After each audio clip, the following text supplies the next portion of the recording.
What's up? What's up? What's up? Good afternoon, good evening.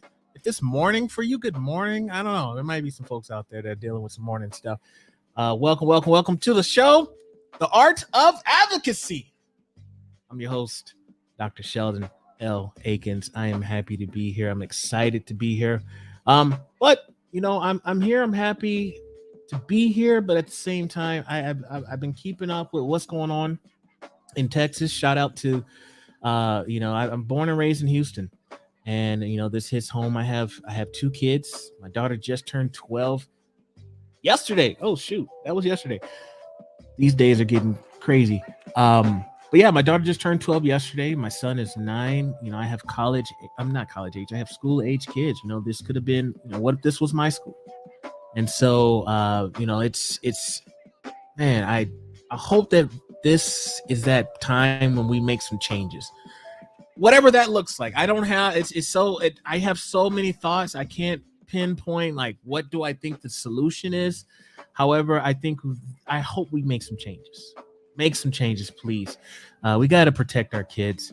If you listen to the show Lean Equity podcast, I just reached out to my dad earlier. He's a chief of public safety. He has a law enforcement background. He's worked with several schools, K-12 level. I'm going to be talking to him regarding what are some preventative things that we can do, especially in the aftermath of what has happened down in Texas at Robb Elementary School. So be on the lookout for that episode as it comes out on Monday. Hopefully I'll get a chance to interview him sometime this weekend, and I probably won't edit it, so it'll be what it is, but it'll be raw, uncut, unfiltered type of episode. Okay, anyway, but yeah, look out for that. Now, I have a special guest. We're going to be talking about the intensity effect. So, by the way, if you're out there, I see Popsy is here. Anybody else is out there, feel free to say hello. Welcome to you. If this is your first time, let me know that you're a first-time watcher as well. I'm going to bring on my special guest in just a moment. Dr. Lindsay-Law is here, and she is a servant educator at her core for various communities. Currently, she works for Virginia Beach City Public Schools as a coordinator for equity and opportunity. In August of 2019, she published her dissertation, More Than Words, a basic interpretive approach to understanding internal accountability through adaptive leadership, relational trust, and professional capital. When I bring Lindsay on, we're going to talk about that title. That is a long title right there, by the way. I know it doesn't fit. on the side of the book. Anyway, I am getting off topic. I see Elizabeth is here. Welcome. I see Megan is here. Huge fan. Okay, first time. Yes, Katie is also here. Thank you so much for joining us as well. Okay, I'm going to bring Lindsay on because I want to talk to her about the dissertation topic there because that was long. I don't know if I've seen one that long, so we're going to bring her on. So without further ado, welcome, Lindsay. Thank you so much for joining us today. How are you? Wonderful. Excited to be here. Definitely want to first give condolences to Robert Elementary, the families, the educators, the community members of that community. We stand with you. You are definitely in our thoughts and prayers. And so we're here just to talk about, leading equity and how do we do this work. And so first of all, with the title, you got to remember it's 50 words or less. Tell me about it. Tell me about it. So I had to get it all in. That was long. I was like, whoa, it's still going. I'm still reading. Okay, there's comma, and then the next comma. So I'm not clowning. I'm joking. It's a dissertation is a lot of work. I get it. It's tough. So, but I'm just curious. The title. Give me a little background in regards to how we came up with that, and I'd love to hear a little bit about the study as well. Okay, so when we talk about the basic interpretive, it has a loose frame for qualitative research. And so what I was looking for is looking at secondary principles and how they develop internal accountability with their educators in their building, whether that be specialists, whether that be teachers, and other people that may support that building. And building that internal accountability, we know that adaptive leadership is going to be key. It's not one leadership style or approach, it's multiple ones. And so when we get into this idea of adaptive leadership, you also start to get into trust, how you collaborate, how you ask those powerful questions, how you look at needs assessments, how you build data. All that's going to play into it. And then last but not least, not only do you want the educators giving to the school, to the shared goal, but also you want to invest in them as the building leader to ensure that their capital, their professional capital is built. So whether that's professional learning, whether that's resources, whether that's social capital, if they're looking to advance in other leadership positions, giving them the tools and the resources that they need, that they leave more prepared, better equipped than when they came to you. So that's pretty Mm. much what the research study is about. Got you. Okay. Thank you. Thank you. I just want to spend a little bit of time on that because, yeah. So good for you. Congrats. Back in 2019. So, I you went through the process, and so what do you do now? Tell us a little bit about yourself and what you currently do. Okay, so first of all, I do want to say that COVID prevented me from walking in 2020, Oh, but now I can say that I was officially hooded, and it's official. In 2022, I was able to journey down to my university, the George Washington University in DC, and be hooded by my dissertation chair, Dr. Jennifer Clayton. She and I continue to be able to work on a lot of the projects that we have in the city of Virginia Beach. And so what do I do? So now I am the coordinator for equity and opportunity, and that is an inaugural position. I'm the inaugural person to be able to do that. So I'm excited about that.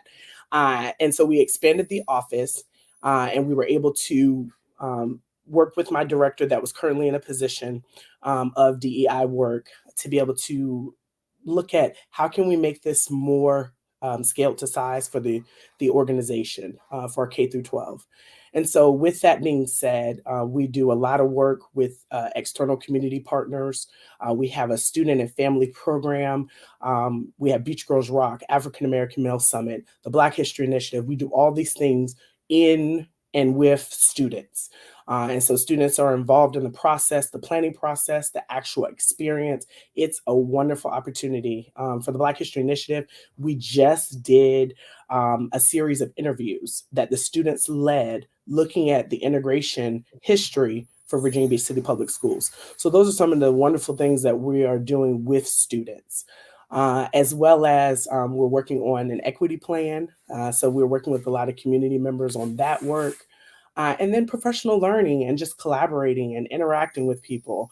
We get so much joy out of that. And so we're office of three. We have office associate, director, and myself, and we love it and enjoy it. And I'm very appreciative of that experience. It allows me to have my hand in instruction, but also community engagement and partnership. When we talk about instruction, we're talking about culturally responsive teaching practices, AVID strategies, all those wonderful things that allow students to be seen, to be heard in their instructional experience. first of all, I'm glad you have help. I see a lot of DEI positions as just them, and they're for the whole district. So at least you have a staff, have a team of Mhm. folks that that's comforting. I've seen a lot of DEI positions, inaugural positions, especially over the last couple of years, especially as a result of George Floyd. But it's just one person there, and literally anything that has to do with race, gender, ability, everything gets sent over to that office, and it's a lot. It's a lot for one person to try to manage and handle. So I'm glad that you have a team. Now, it sounds like you have, as an inaugural position, you say you're creating an equity plan, but at least for this year, maybe even next year, what are some of the goals that you have kind of identified, maybe from your students or from your, just kind of engaging with faculty and staff as far as next year, what the plan could look like? So the plan is still underway, but we do have a lot of input from individuals. We've experienced what we call listening sessions, where Hmm. we had protocol questions, and we just have conversations with the different groups. Some of it was virtual, some of it was face to face, and that was an experience where my dissertation chair and others gave me like some of the wisdom and insight and reflection that allowed me and others, my director and others, to collaborate in this work. And so it's still underway. So the Mhm. goals and different things and strategies and action plans still a work in process and progress, but it's moving forward. So that's a good thing. Okay, as long as it's moving forward, not at a standstill, uh, that's what matters. So good stuff there. And if feel free, I'd love to work with y'all. If y'all need some training or any of those kind of things, feel free to reach out if that comes up. No pressure, but since you're online and I figured might as well throw it out there. Um, let's talk about the intensity effect. Okay. Um, I did a virtual summit a couple years back, the art of advocacy. So a lot of the guests that have been on the show submitted a video, and you were one of those who participated as well. That was 2 years ago. Mhm. I want to know, what is the intensity effect, and is that still relevant in 2022? It is still relevant in 2022. Well, first of all, let me go back and lay some context a little bit. Mhm. As a young child, I always noticed that everyone or most people that I encountered, they need or wanted to belong. So whether that was an activity, and you know how we used to pick people to participate in Foursquare, Double Dutch, basketball, different activities, kickball, et cetera, et cetera. Um, whether that was in school, whether it was in church, family, or other communities, there's always a need for human connection. And so let's even think about it this way, and y'all can talk about this in the chat if y'all want. How many times have we done something for someone, not because we necessarily wanted to, but because there was a connection, because we loved them, because we cared about them, because we saw value in them? Most of us can answer and say, yes, that was something that we did. And so, what I learned then at an early age was this level of responsiveness, and being open to different nuances and meeting people where they are. That's important and that's foundational. And so when we talk about this intensity effect, people were asking like, well, what are you going to do in this new position? And how are you going to solve all these problems? And what da da da da. It's not one person doing this. It's not one system. It's multiple systems and connections coming together to work on supporting belonging, supporting connections, supporting equity, supporting inclusion, and all these other terms, continuous improvement. It's going to take a lot of us to do this.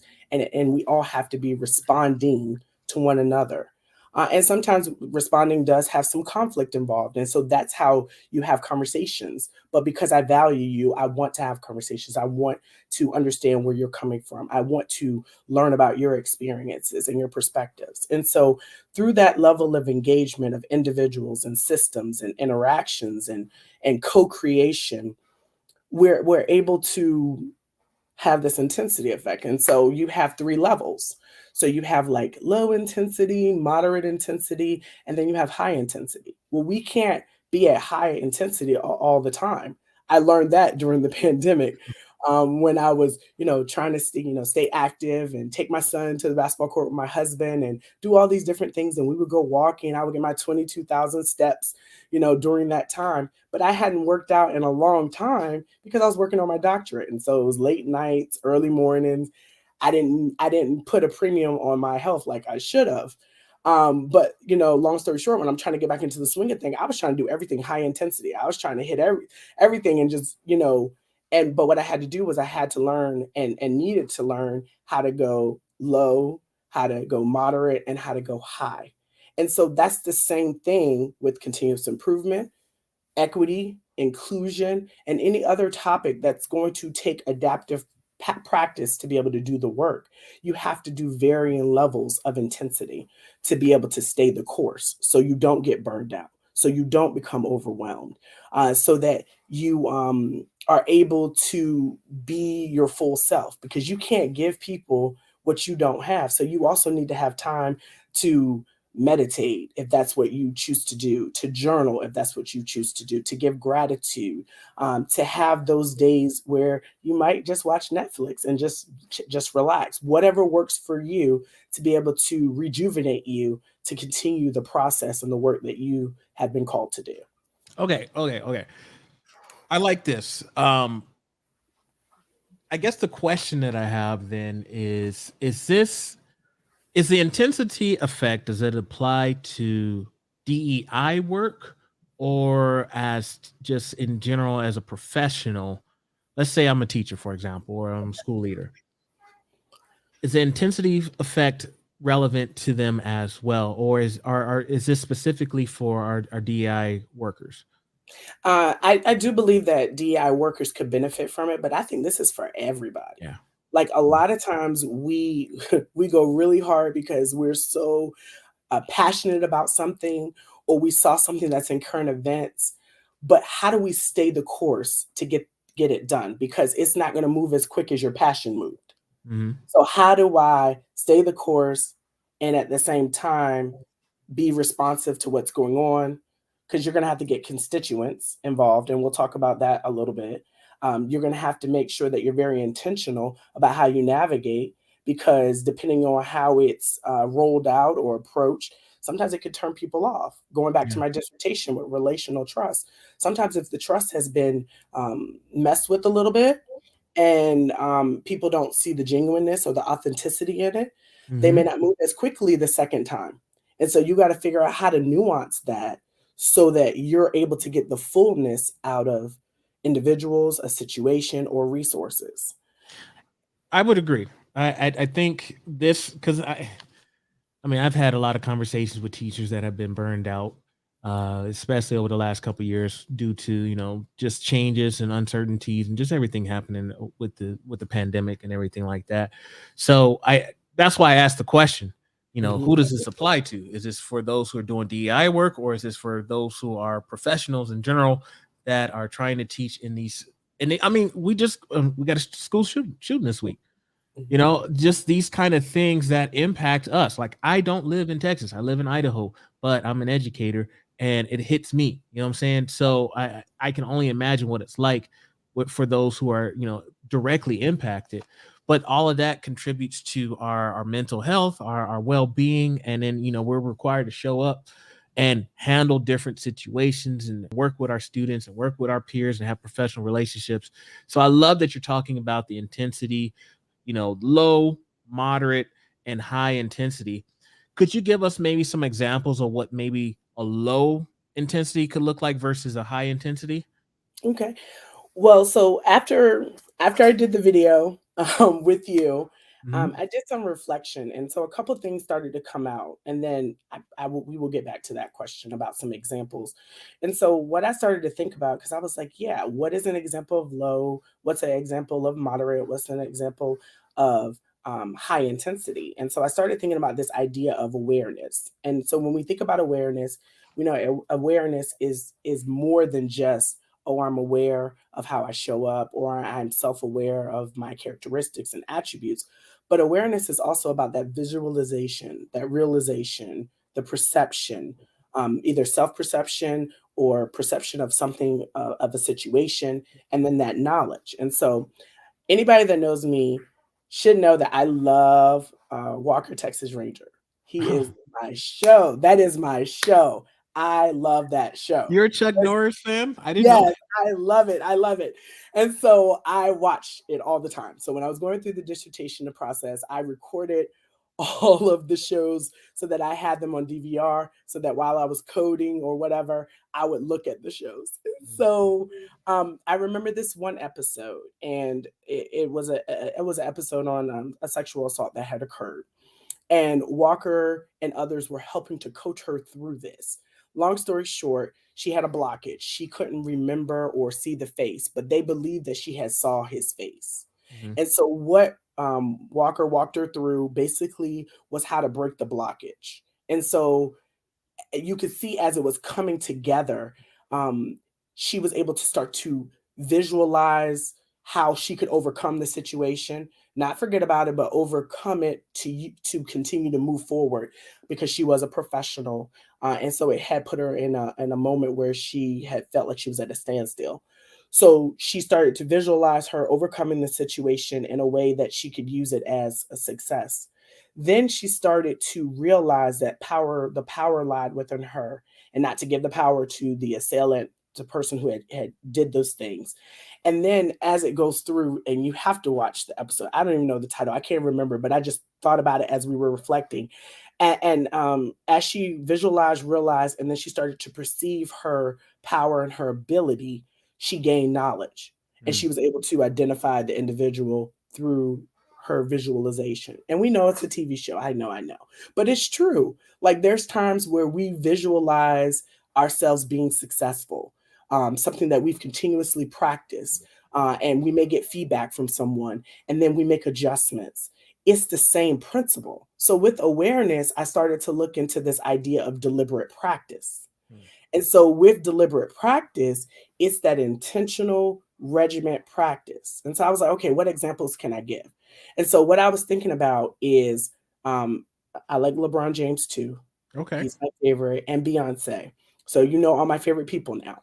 And so, but what I like about LeBron James, Beyonce, and I'll get to Steph Curry and Devin Booker as well, is Okay. that they have an intentional practice about them, especially Steph Curry and Devin Booker. Theirs is always talked about, whether it's social media or pregame warmups. And y'all say, why do they take all these crazy shots? And how are they able to shoot from half court and shoot from the locker room entryway to the thing? Because he practiced those things. He practices intentionally shooting that far to make it. So this is where that intensity effect gets me now into this deliberate practice. And so if I'm deliberately practicing, one, I have a desire. So that desire could be, I want to be able to shoot from different ranges, and so I hear my husband all the time and other coaches tell my son, because he plays basketball, and they'll say, make sure that you shoot in your range or practice in your range. If you want to shoot that far, you're going to have to work your range. But how do you do that? It's not in games, because in games, it's what we call a shoot or roll, which is a lucky shot. But when you know that shot is going in, think about Steph Curry and how often when that shot is a deep shot and he walks away just knowing it went in, because it did go in, because he deliberately practiced. So the desire is there, one. Two, he has prior knowledge because he knows the practice that he's put in and the feedback that he's gotten from his shooting coaches, from his father who was a shooter, all these things that help to give him that feedback that he can continuously perfect. Three, he is getting that immediate feedback. Some may tell him, move in, or your feet wasn't set, or whatever the different nuances could be. And I'm using shooting for example. And then that fourth thing is the repeated practice in the area of focus. He repeatedly practices shooting. That's what he does. Same with Devin Booker. He has this routine. He shoots on the elbow and he shoots on the right and the left. And so when you talk about examples, to me, those are examples that I think about. But the examples of like low intensity could be as simple as if you're teaching someone shooting, if we're sticking with basketball, what's your form? Did you start, close to the hoop and then step back? If it's educational, and we know writing sometimes is not everyone's passion, how did we show you the form of writing? How do you construct a paragraph? And then how do you build out your thesis statement? What are your 3 points? I've now told you the process. I now give you a model for the process, and now I want you to practice it. Once you practice it, I'm going to give you immediate feedback. Once I give you that immediate feedback, you're going to repeat the practice again. And so before I was a coordinator in equity and opportunity, I used to be a social studies teacher. And so I taught AP US and I taught AP Euro. And there's a large writing component to that. And oftentimes we would have a variety of different experiences that would come. And I was like, everybody, come on. It's open to everybody. We want everybody to try those rigorous courseworks, because we don't know what your experience is going to lead to. And so long story short, I spent a lot of time coaching them in deliberate practice of thesis statements and analysis. And so when we talk about the intensity effect, that's what it's about. But one of the things is, when you come up with the examples, you have to personalize the examples. So I can give like generalities like I just did, but if you really want to know that, you're going to have to sit down and say, hey, what is it that I want to become better at? What is it that I want to work on? And take a little piece of it. Don't try to do all of it and overwhelm yourself. But what's something that you have a desire to know more about? What's something that you have prior knowledge about? And then, what can I start to get immediate feedback? And so that's when you have your accountability partners, your critical friends, you have possible coaches, you have, a best friend that just knows you and wants to help you, give you that immediate feedback based on their expert knowledge, whatever that may be, and then repeat it, and that's something that can be very powerful. So I know right now for my son, Josiah, he now wants to elevate his shot because he grew like 5 or 6 inches, so he wants to elevate his shot. And so he was talking the other day when we came from a basketball game, and he said, Dad, I want to change my shot. And he was doing it a little bit in the game, but it wasn't going the way he needed it to He was go. doing it in the game live. Yeah, and so his Oh, dad was okay. like, "Don't." Dad was like, "Don't do that." He was like, "Don't do that." He said, "But what you need to do," and this is what confirmed the deliberate practice. Mhm. He said, "What you have to do is you have to do that in practice." Yeah. He said, "You have to do that if we go to the rec center and I help you with that." Because he was a shooter and still shoots. He can give that immediate feedback, and then he can have him repeat until Josiah feels comfortable enough to be able to shoot that shot elevated in a game. And so those are the things that have been sticking with me as I've been talking and thinking and reflecting about the intensity effect, is that all of these things in life have these lessons that they teach you, and Mhm. just being more observant to that. And so that's kind of what's been going on. So when you talk about examples, it's more of those types of examples. But if somebody wants me to give them specific examples based on where they are, they definitely can reach out. I would love to do that. That's something that I thrive on, so I just love that. Okay. Yeah. You took me back to my days. I remember my coach used to always, there's a couple things I took away from when I used to play ball. Was one, muscle memory was the one thing that they used to always say. So like you mentioned, like Devin Booker, he has like NBA, if you watch NBA players, they have spots. Like Yep. this is where they shoot from. And that's because, like you said, they practice from that spot. They'll do their little one dribble, whatever their little go-to move is, and they literally will shoot that 1,000 times. And over time, what muscle memory happens, and you get used to shooting those shots. Those like NBA players aren't just walking on the court shooting some random warm-ups. They're specific, and they're like, these are shots that I would actually take in the game. And that those were so muscle memory and practice your shots was also what my coach would always say. He would always say, no, don't be doing 360 nonsense layups. You're not going to do that in the game. Do actual stuff that you would plan to do in the game. Find your spots. So when I'm listening to you, how you're comparing that to the intensity effect, um, when we think about what do we want to learn more about, what are we passionate about? That's that practice, like you said, and those are getting those reps in. So you're shooting those shots over and over and over again so that you're prepared for it. Now, I think that that's really good, and I think it's very important. And but here's the question that I want to throw out to you, because it sounds easy sometimes on paper, but how do we like we don't get sidetracked maybe, or how do we stay the course Hmm. and not give up and not burn out and all these kind of things? What are some strategies for that you would maybe suggest when it comes to kind of just maintaining that intensity effect? Well, definitely, we know that success is not going to be a straight line. We know it's Mhm. going to be a lot of different pathways. And so, first, going in it with that mindset, knowing that. But I think the biggest thing it's going to take is setting aside intentional time. Mm. That's going to be the first thing. And so we know at work we use our calendar, but what do we use to help us when we're personally trying to grow, not just professionally? And so maybe using reminds in our phone, maybe using sticky note on our computers. What is it, or our iPads? How do we set aside that time intentionally? The second thing is really just understanding that we don't exist by ourselves. We have communities. And so for me, I know I have a variety of communities, but I also have a professional community that's called Adjacent. And so this is that professional collab that allows me and others to build community, to build coaching opportunities, whether we're being coached or we're coaching others, and also an avenue for us to develop content. And so, in that those three C's, so to speak, it really does allow us to have intentional time set apart. And so we have members, we have designers, and we have all these different meeting opportunities where we come together. So recently, we just did a version of a 360 feedback. Where we were paired together with people in adjacent, and we were able to reflect on who we are, who we want to be.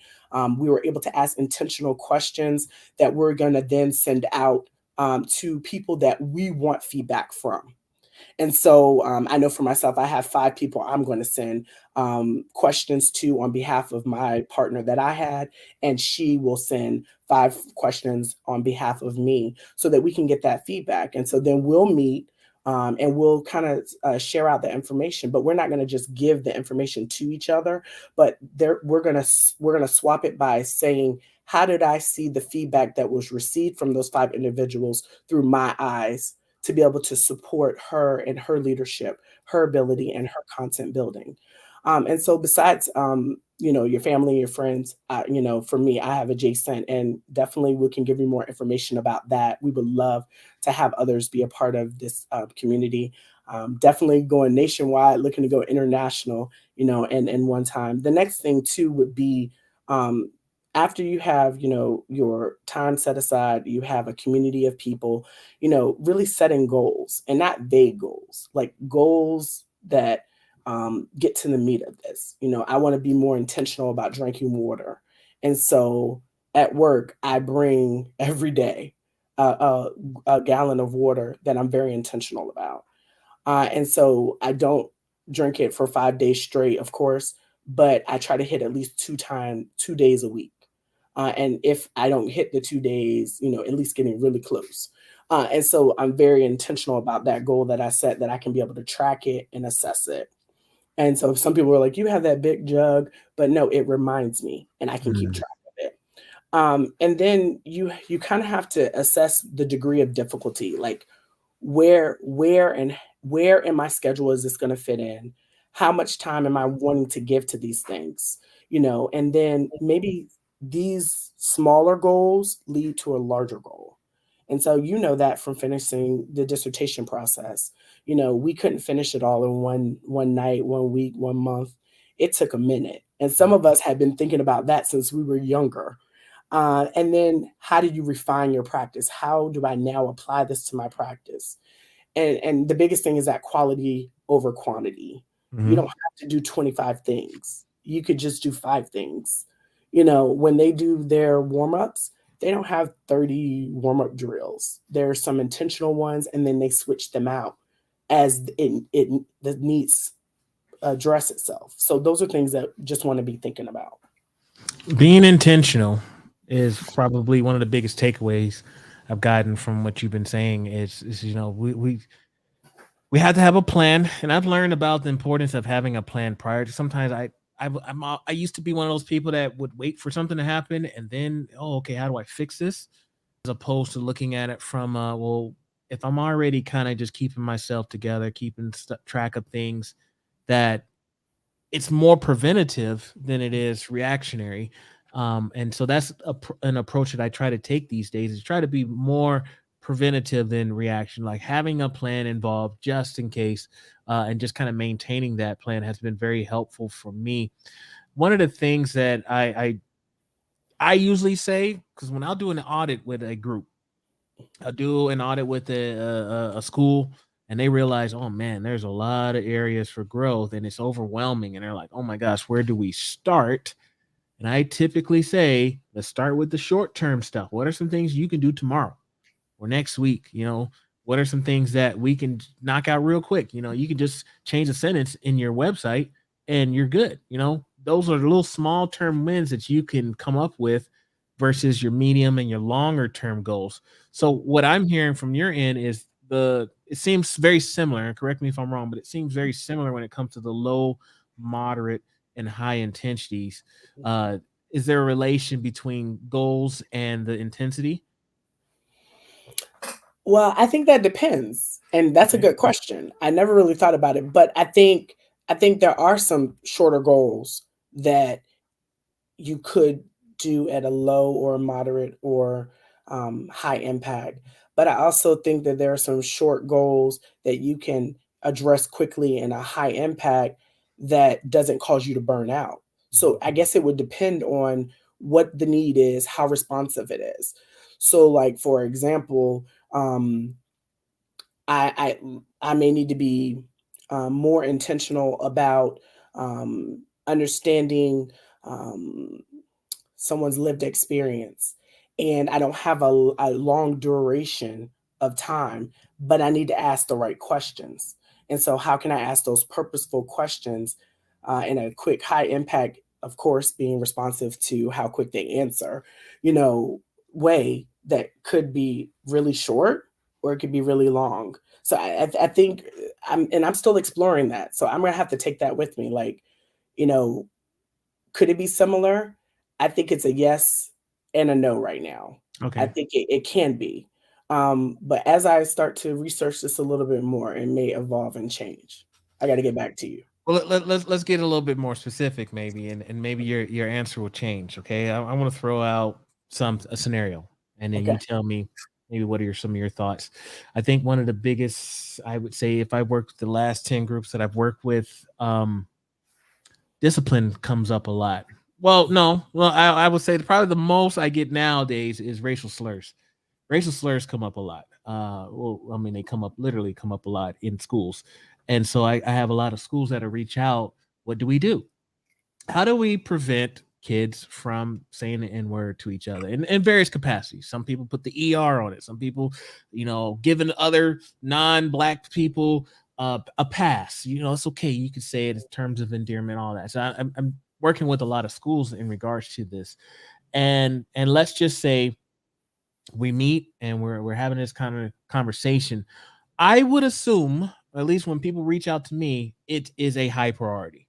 It is a high intensity, if you will, but also could that be a short term goal as well as maybe we want a measurable goal and says that we want to reduce the instances of office referrals for the N word by 50% within the next 2 years or something like that. Like, I'm Mhm. just throwing out a goal, right? A measurable goal. But in that type of a scenario, I think it's a high intensity. Like I mean, but I'm black, you know what I'm saying? So maybe I'm a little biased on that area. But I mean, what are your thoughts? Where would that maybe fit within the intensity level, intensity Okay. effect?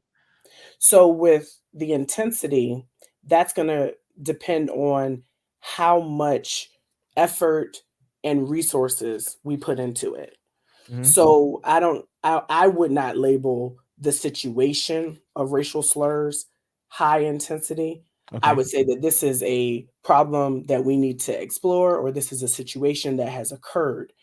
Um, because the effect is that lack of change or desire to change, or the Okay. change that's put into place so that um, so that it's a consequence of the action or the cause that you put in.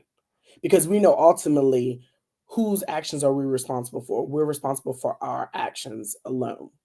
And so, as it relates to the scenario that you bring up with racial slurs, immediately I'm going to want to know, coming in to support and to collaborate, what systems and practices do we currently have in place? Hmm. So if you're a school that is a responsive practice school, or you're a school that has SEL, or you're a school that has PBIS, or a combination of all three, how is that intentionally being used? So are we creating lessons, but those lessons are never delivered to the students? Do we have student advisory opportunities? Do we have student voice in some of the systems and practices that we have in place in school? Are we visible as adults in the hallways? Are we intentionally greeting students every morning and every afternoon to build capacity and build community? So, those are the initial things that I would want to look at. And then to get to the more um, uh, rigorous things, so to speak. How can we use formal conferencing to speak to those students? And when I talk about formal conferencing, I'm talking about restorative practice. How are we being intentional about having those students come together? Because you have a pre-conference and then you have, that formal conferencing where they're able to express kind of where that's coming from. Based on that data, you're able to then say, these are some practices that we now need to put in place. But we know where people belong somewhere, they want to tend to take care of it. And so, how can we get them to want to tend to take care of the environment in school, but also each other as it relates to racial slurs? So, that would be the thing. So, how do we chunk that so people don't burn out? And Mm-hmm. so, the first thing is going to be, what are you currently doing? And how is that aligning? How is that working for us? And if it's not, where can we make some quick changes? So, like, for example, there are some people that may have PBIS where they teach those formal lessons at the beginning of the school year, but we know that students may need uh, another experience for you to explicitly teach them about the PBIS matrix and procedures. So when are you going to do that again? Are you going to do it in January? Are you going to do it based on the data? So how are you going to set those different milestones with the different levels of intensity? Because you want to be able to address racial slurs. And so you want to address the ones that you know of that are immediately participating. But at the Mm-hmm. same time, you want to create systems and structures to educate not just the students, but also some of the adults. Some of the adults don't feel comfortable addressing racial slurs, or they've heard racial slurs and they don't know what to do. And so, listening to your scenario, providing professional learning to the adults on how to help support that and address that in a respectful way that can de escalate a situation. And oftentimes, and even when I've experienced or heard it, and you have a teachable moment with students, oftentimes they refrain and they rethink. I'm not saying that they don't ever say it again, they just don't say it around me. They And won't say it, it in front of you. Yeah. yeah. So it's stuff like that where you start to respect where you are and understanding that school is professional. And you can have fun in a professional setting, but we need to be professional. And so that's how I would approach it. We got to look at those systems and practices and what's going on. Yeah, and you brought up a really good point about the teachers. I've had a couple questions come up. One is, I've had white teachers say, I don't know how to tell a black kid stop using the N word, or nor do I feel comfortable doing it. I've tried and it just didn't go it just didn't work out. I've had teachers say, I've heard racial slurs. I just pretend like I don't hear them, because I don't really know what to do in these type of situations. And so I love that you brought up the point that, if you're working with the school, you start off by asking, well, what are you doing currently? Do you have a restorative practices, PBIS, or what do you have going on as far as opportunities for students to develop a community as a school? Do you have that? If not, maybe we should start there. And then the other thing is, here's something I see a lot is, buy-in. Okay, so getting buy-in, to me can be stressful, and I've seen folks say stuff like, well, we're not ready yet because not everybody's on board. I've been preaching this for, every day. I'm burning myself out, wearing myself out, but we're not ready yet. We don't have everybody on board. And I always say, you will never have everybody on board. It's just, people don't like change. People don't think there's an issue. People watch a certain news station that tends to uh, sway people's opinions a lot. So these type of things kind of impact the way that we make our decisions. But you're not going to get everybody on board. But to your point, I don't want folks to be stressed out because they feel like they're the only ones doing this work and they feel like it's not happening at the speed that they want it to happen. What type of encouragement, Sabrina, would you give to folks who are maybe dealing with a lot of high intensity, feeling like they're hitting walls and wanting to give up?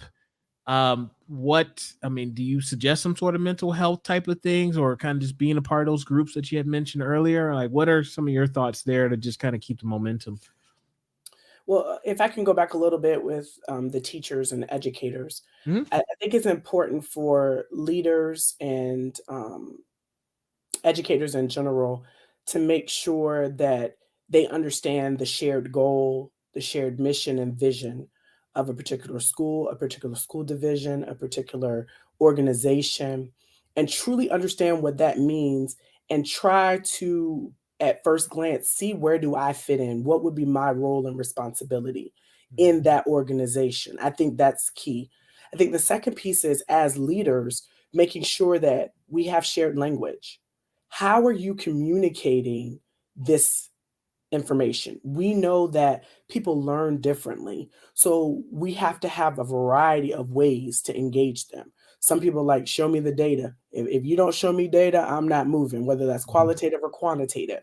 Others may say, oh, I hear the stories of the students and I'm just empowered to do.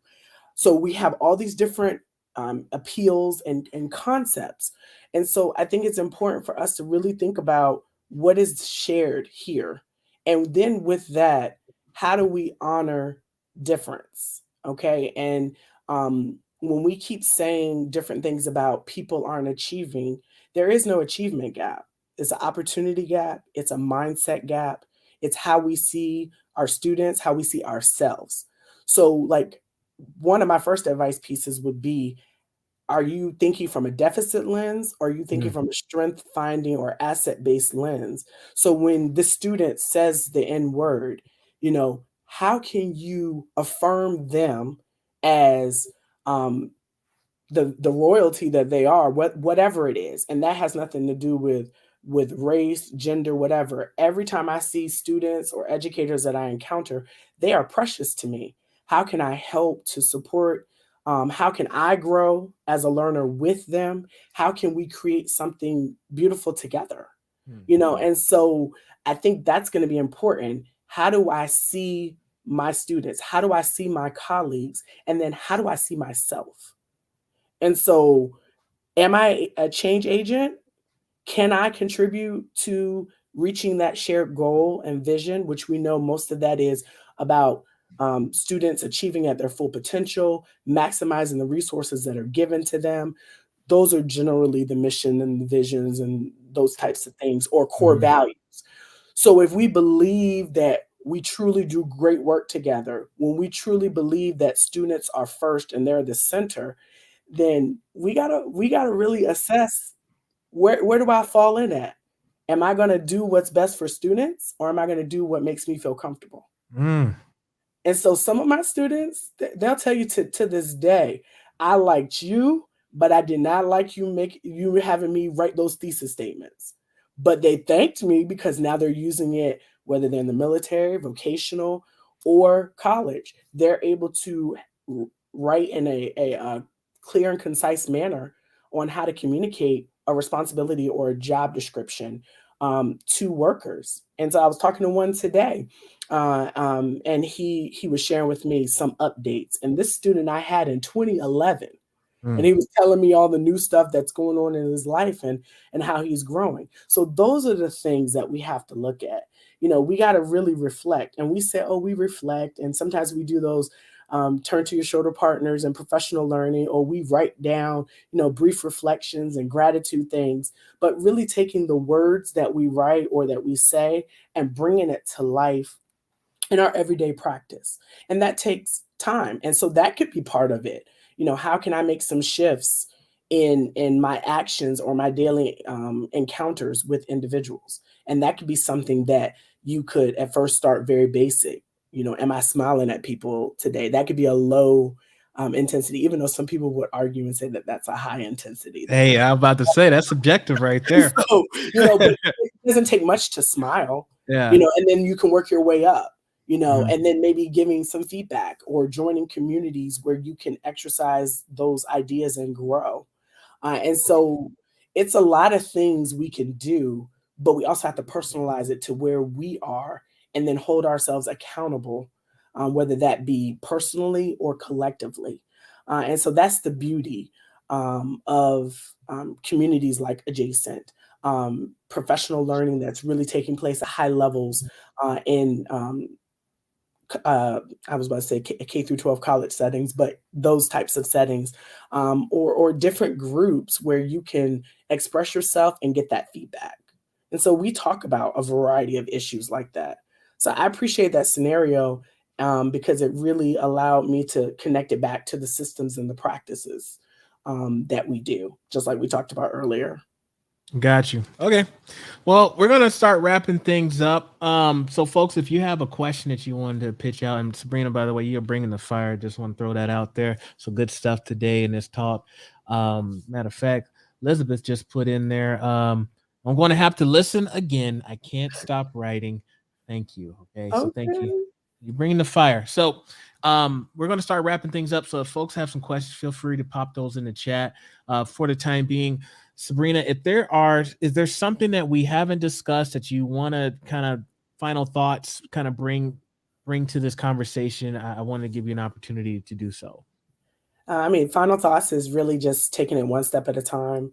And that's partly where the intensity effect came from, is that there are a lot of people who are trying to move so quickly, kind of like what I talked about with you prior to this, with my Achilles tendonitis, that I got it in both of them, and I had to wear boots, and so Oof. that delayed me being able to get back into physical shape because I was trying to do it so fast. Mm, And so you have to learn how to make adjustments and go slow to go fast, and make those different maneuvers. Doesn't mean that I can't have a high intensity workout ever. It just means that I can't have it 4 days in a row.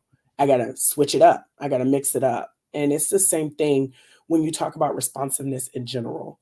mm. How can I switch it up that Sabrina is an individual, Sheldon's an individual, Elizabeth is an individual, and on and on and on. And so, how can I be responsive to give what that person needs? And some of that is going to be using your discernment. And so, definitely, I would encourage people, find community. If you don't have community, definitely reach out. We can make some connections. I love Twitter, always on Twitter. So at Wisdom Treasure, and for IG, SALINDSA. And so just, reach out. I would love to collaborate. Definitely through adjacent, have some blogs as well, and other people have blogs because it's a community of us. So a lot of people put different articles of interest and blogs of interest. And so it's just an opportunity for us to continuously learn together. So I look forward to learning, learning, learning. All right, I just found Ed Jason. I'm just going to drop the link here Okay. in the chat so that folks can find it as well. Thank you so much. There is a question. I don't know if this is a relation here with you. I heard her say sister It is. earlier. That's my sister. That is my sister. Shout out to the sister. Thank you for listening. Is there a difference between being burned out and being overwhelmed?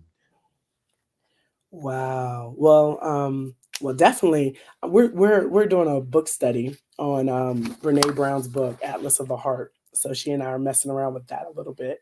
But depending on how you feel, you're going to sense and feel burnout and overwhelm similarly.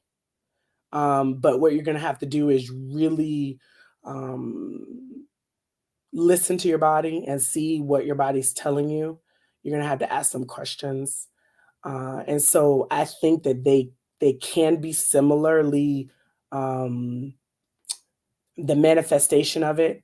But then as you peel back and you reflect, you can say, "Oh, I'm not I'm not overwhelmed. I'm actually just burnt out. I'm Mm, tired. I'm exhausted physically, mentally, spiritually, and I need to find ways to rejuvenate." Whereas being overwhelmed sometimes is more of anxiety. And then they can present themselves similarly. And so how do you begin to navigate between those two? And it does take some breaking down. okay. Yeah, that's a good answer. I was thinking maybe one is more temporary, like maybe being overwhelmed could be more of a temporary state, and being I agree. burned out could be more of a longer term, I I give agree. up type of situation. But I don't have any research. That's just a That's just anecdotal thought. off the cuff. Yeah. Off the cuff. All right. Lindsay, not Lindsay, Sabrina, if we have some folks that want to connect with you, what's the best way to reach you online? The best way to reach me online would be Twitter or adjacent. Okay. Those are the areas that I respond to and I'm able to hear and see quickly. I really want to get into that Twitter space, so I might do that soon. Okay. Yeah. Let me know if I can support you on that. I would love that. Yeah, let me know. I'll be happy to help. All right. Well, Sabrina, it has been a pleasure, and shout out to her sister. Can you say her name? Is that okay? Her name is Rhonda Lindsay. It's my Rhonda sister. Lindsay. Shout out to Rhonda Lindsay as well, and Elizabeth Popsy, those who are pretty much regulars on the show. I appreciate the comments in the chat that are coming in as well. Appreciate your participation. So, Sabrina, thank you again. Thank you. Well, as we start to wrap things up, I gotta play my music. I gotta play the music. Can't forget about that. Some takeaways for me for today: the intensity effect, low, moderate, and high intensity. We don't want to burn ourselves out. We don't want to be overwhelmed. We want to continue to do this work, and this is applicable to any type of setting. It doesn't necessarily mean you have to be an equity advocate and warrior and all that stuff. You could be a teacher, you could be a bus driver, you could be a paraprofessional, right? But make sure that we're taking care of ourselves in spite of everything that we have going on in our daily lives and our daily practices. I think all of those things are very important. Celebrate those small wins, celebrate those medium and longer term wins. At the end of the day, it's very important that we take care of ourselves. I always say this, when my staff used to tell me, Sheldon, I need to take a day off, I wouldn't ask them why. I would just tell them, you know what, school will be here tomorrow. It's all good. Take care of yourself. I'd rather you be at 100% than to be here at 60%. So let's keep that in mind. By the way, before I didn't say it earlier, so I'm going to say it now. If you haven't picked up the order, if you haven't ordered the Leading Equity, Becoming an Advocate for All Students, pre-order your copy. It's available right now. We're doing book study as well. So I'll be starting a book study late July. If you shoot me an email with your receipt, we'll get you added to the list so you can be a part of that as well. Remember the words of Dr. Martin Luther King Jr.? If you can't fly, then run. If you can't run, then walk. If you can't walk, then crawl. But by all means, keep moving. Let's continue to be a voice leading equity.